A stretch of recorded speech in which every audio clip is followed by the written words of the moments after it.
the timing of the decision? Did the bye week kind of feel like a good time to do that, have more time to prepare with him? It certainly helped. I think we could take last week and just go back to base fundamental offense versus defense, and not make it about a game planning situation. We would have probably done it anyways, but it certainly helped. How beneficial was the bye week in terms of Isaiah's health?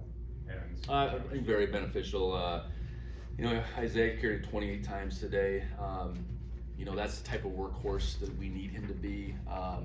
He looked just more like himself today. I think that, going back the last 6 quarters, I don't think he was exactly himself. He didn't play the last 2 against Idaho, and then against Montana, he was a little bit off. And, he looked strong today, I thought, and I know the bye week had to help that.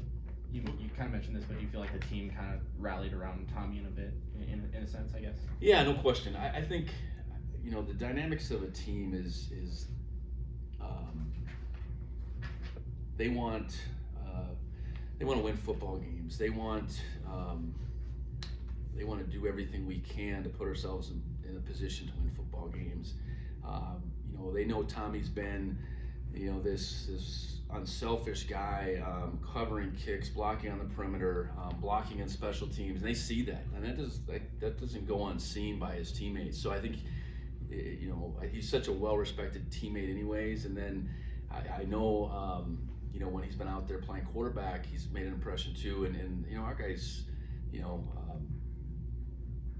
maybe saw the funk we were in a little bit offensively. So, let's do something to shake it up. Let's throw our chips on the table, so to speak, and let's go forward with it. Yeah, how often have you seen a starting quarterback also be a gunner on kickoff in the same season? Not too often, but he's a pretty unique individual, and that's both his ability and then just his makeup. His willingness to do whatever he could to get on the field, was evident from back in the spring. He was willing to do anything he could. Now, it was challenging for him. He's doing things he hasn't done. He has not been a blocker, a tackler, any of those type of things. Certainly not a receiver. That's he's a good football player, and I think.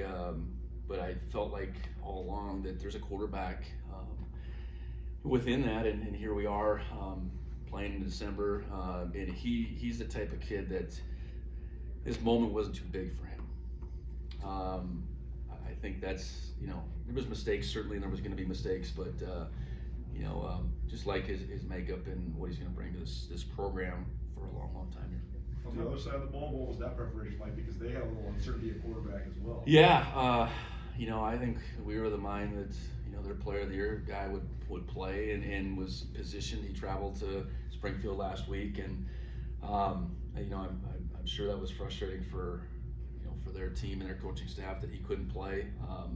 It feel like Wynn threw the ball well last week. Obviously the wind, and I think our defense's play made that a lot harder today. So yeah, we were preparing for 2. I mean, that's been a ongoing theme, I think, this year, and we got to go out there and just play hard no matter what.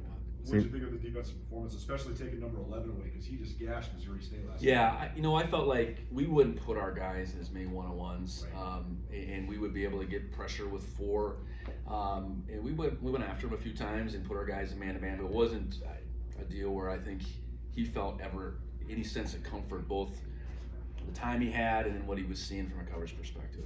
So the opportunities for those big targets were very limited, and the time he felt comfortable, hanging in there to throw to him was next to none. At this time of year, just having multiple seniors on the defensive line that are playing like they are, how much of a boost does that give you? Well, I think anytime you have guys that, there's no tomorrow if we don't win a football game. Not only do they play their best, but the way our guys, their makeup, I think our guys rally around those guys as well. They want to play for them. They want to give their all for each other, and I think that was, it was very apparent in our kind of turn the page and then prepare for this game, and then I think just all together with our effort today showed just how much this team means to each other. Just after the last 2 weeks, did you kind of take a breath after that game and kind of take a sigh of relief, I guess? Well, I don't know. I think you come out and you're playing playoff football. I think that was a very dangerous team. I think we had to play our game, and we played our game. You know, I felt like we liked the results. You know, sitting there 10-7 after, you know, we allowed them that score. You scratch your head a little bit, but you know, I felt confident in our guys' ability to bounce back, and you know, you live in the moment, you win a football game, and then you move on to the next. That was kind of our mindset, you know, through the last couple of weeks, and you know, now we draw a really good opponent in the defending champs, the #1 seed, and you know, we got to get ready to play them down in Texas on their home field. Coach, did you have any conversations with Blake about either your respective comfort levels about how he would be used in the kicking game today with this win? Well, I think we hoped we'd be kicking away from the building, but it seemed like he had to kick towards the building quite a bit. You know, I think what Blake has been all year is very honest about, you know, where his limitations, what he was confident in. You know, we decided to squib going towards the building. I thought he did a good job of doing that, and he was able to kick the ball out of the end zone the other way. You know, field goal wise, it was challenging, you know, for him to get to, you know, felt good about that. You know, hated the missed extra point.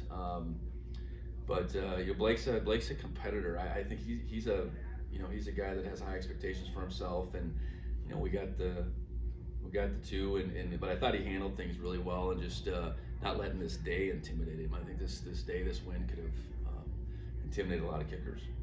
You coached in the playoffs before, but what's this one like as a head coach, getting your first head coaching playoff win?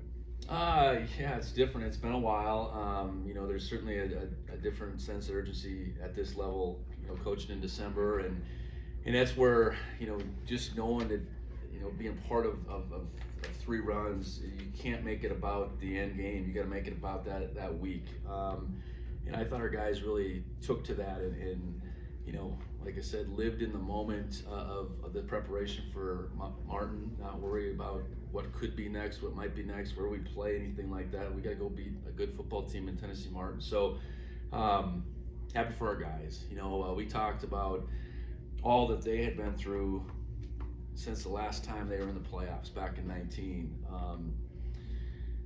All the things in 2020 they couldn't control, the coaching change, but they've been the constant. We've certainly added guys to that group, but the core of our guys, it was apparent from back in February when I got here,